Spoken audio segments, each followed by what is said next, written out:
बिस्मिल्लाहिर्रहमानिर्रहीम। अस्सलाम वालेकुम, welcome to my YouTube channel. जी तो कैसे हैं आप सब? उम्मीद है अल्लाह के फजल करम से आप ठीक ठाक खुशबाश होंगे।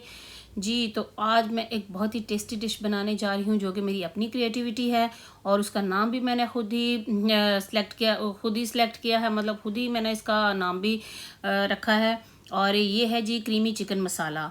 तो अगर आपका कुछ बहुत अच्छा खाने को दिल चाह रहा है और रेस्टोरेंट जैसा घर में टेस्ट लेने को दिल चाह रहा है, और अगर आप चाहते हैं कि आपको रेस्टोरेंट वाली फीलिंग आए खाना खाते हुए, कि ये ऐसा लगे कि कुछ बाहर से मंगवाया है, तो फिर ये डिश ज़रूर बनाइएगा।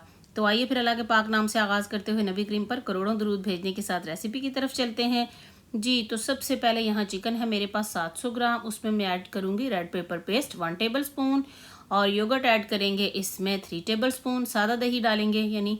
अच्छा जी, इसके साथ हम इसमें ऐड करेंगे, ये पेपर पेस्ट भी जो है ये टर्किश है, ये ज़्यादा तीखी नहीं होती। रेड चिली पाउडर इसमें 1 teaspoon, curry powder 2 teaspoon add करेंगे।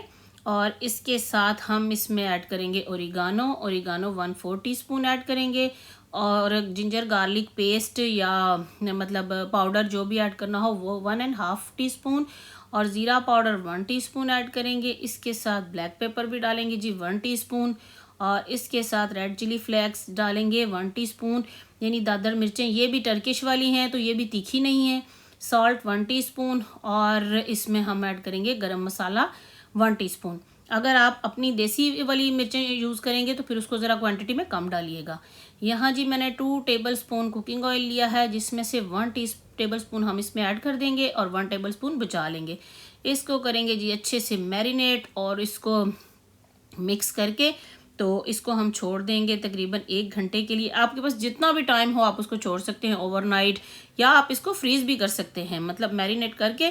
तो आप इसको फ्रीज जो मिलते हैं ये बैग्स मिलते हैं चीज़ फ्रीजिंग वाले, तो उसमें आप डालें और इसको फ्रीज़ कर लें, और जब आपने बनाना हो निकालें। और बस जी इस तरह से हम इसको तकरीबन मीडियम टू हाई फ्लेम पर इसकी कुकिंग शुरू करेंगे। और इसमें जो बाकी का 1 टेबल स्पून कुकिंग ऑयल है वो भी ऐड कर देंगे।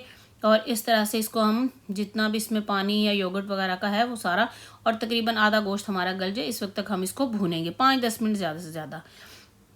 जी क्योंकि चिकन जल्दी गल जाता है आपको पता है, तो इसलिए फिर इसको 5-10 मिनट में भूनेंगे तो तकरीबन ये आधा हो ही जाएगा। इसके बाद हम इसको ढक्कन बंद करके 20 मिनट के लिए दम पे लगा देंगे। जी तो 20 मिनट हो गए हैं, और देखते हैं जी हमारे चिकन की क्या कंडीशन है। ये देखें जी कितना अच्छा हमारा चिकन लग रहा है। अभी तो आपको और बहुत मज़ा आएगा जब हम इसको आगे कंप्लीट तैयार करेंगे, फिर आपको पता चलेगा जी कितनी टेस्टी रेसिपी है। और जो भी आपसे आपके घर ये रेसिपी खाएगा ना, वो ज़रूर पूछेगा कि ये आपने बाज़ार से मंगवाया है कुछ। जी तो ये देखें अब हम इसको थोड़ा सा भूनेंगे, और अब हम इसमें ऐड करने जा रहे हैं टोमेटो पेस्ट हम इसमें तकरीबन 1 कप ऐड करेंगे। जी 1 कप पेस्ट ऐड करके हमने इसको फिर थोड़ा सा कुक करना है ताकि पेस्ट का जो है कच्चापन ख़त्म हो जाए। ये इस तरह से पेस्ट को ऐड करने के बाद भी हम इसको थोड़ी देर कुक करेंगे। और आप ये रेसिपी बनाएं, इसको मेरी वीडियो को लाइक करें, अगर आपको अच्छी लगे तो फैमिली एंड फ्रेंड्स में शेयर कर दें, और मेरे चैनल को सब्सक्राइब कर लें अगर आप नए हैं तो।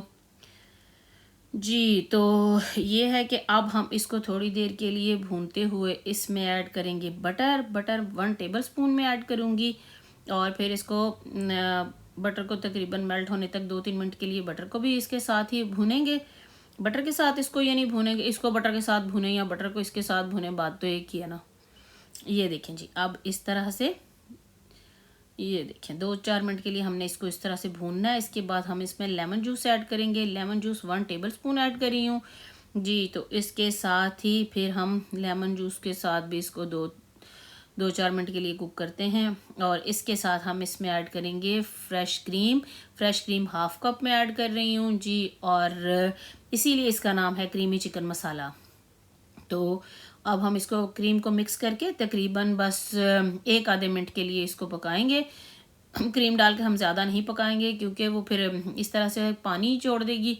ये देखें जी इस तरह से, और वो क्रीम का जो टेस्ट है वो भी ख़त्म हो जाता है ज़्यादा कुक करने से ना, इसलिए हम इसको ज़्यादा नहीं कुक करेंगे, 1 आधा मिनट ही बस। इसको अब हम करेंगे जी फ्लेम ऑफ, और इसको करते हैं डिश आउट। ये देखें जी शक्ल से ही देख लें कितना अच्छा वो लग रहा है, कितनी अच्छी टेस्टी सी एक डिश लग रही है। तो आप इस रेसिपी को ज़रूर ट्राई कीजिएगा, इंशाल्लाह आपको बहुत पसंद आएगी। और अगर आप इसको दावतों में बनाना चाहते हैं तो बहुत इजी है कि आप रात को गोश्त को मैरिनेट करके रख दें, या मतलब कुछ दिन पहले भी रख सकते हैं। मैरिनेट करके इसको फ्रीज़ कर दें और जब आपको ज़रूरत हो आप निकालें और कुक कर लें इजी से। जी, इस डिश को बनाने में आपके लिए आसानी ही आसानी है। हमें वैसे भी एक दूसरे के लिए आसानियाँ ढूंढने की कोशिश करनी चाहिए। तो देखें, मैंने कितनी आसान रेसिपी आपके साथ शेयर की है और इसमें कितनी आपके लिए सहूलत है कि आप इसको किसी भी वक्त मैरिनेट करके रख सकते हैं और कब किसी भी वक्त बना सकते हैं। जी, तो फिर मिलते हैं नेक्स्ट वीडियो में। तब तक के लिए अपना बहुत सा ख्याल रखिएगा, दुआओं में याद रखिएगा। इंशाल्लाह मैं भी आपके लिए दुआ गो रहूँगी। खुश रहें, आबाद रहें, हंसते मुस्कुराते रहें और मेरे चैनल को सब्सक्राइब करना, मेरी वीडियो को लाइक करना ना भूलिए। मेरी तरफ से आप सबको बहुत बहुत जुम्मा मुबारक। तो फिर नेक्स्ट वीडियो तक अल्लाह हाफिज़।